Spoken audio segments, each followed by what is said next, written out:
এই সেই বদরের প্রান্তর এবং মসজিদে আরিশ,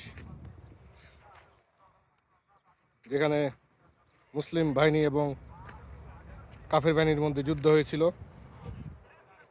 মুসলিম বাহিনী এখানে জয়লাভ করেছিলেন।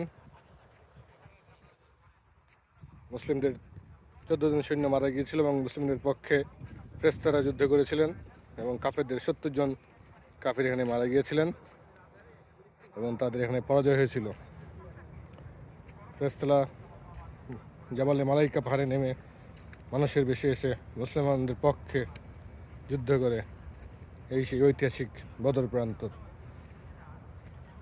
মুসলমানদের ঐতিহাসিক সেই যুদ্ধ, যে যুদ্ধ না হলে, এই যুদ্ধে জয়লাভ না করলে আজ ইসলাম প্রতিষ্ঠিত হতো না। আলহামদুলিল্লাহ,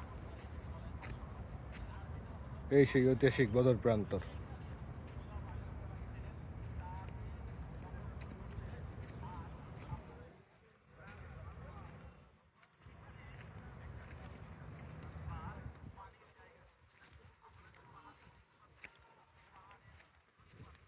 এবং এই সেই মসজিদ আরিশ, যেখানে হযরত মুহাম্মদ সাল্লাল্লাহু আলাইহি ওয়াসাল্লাম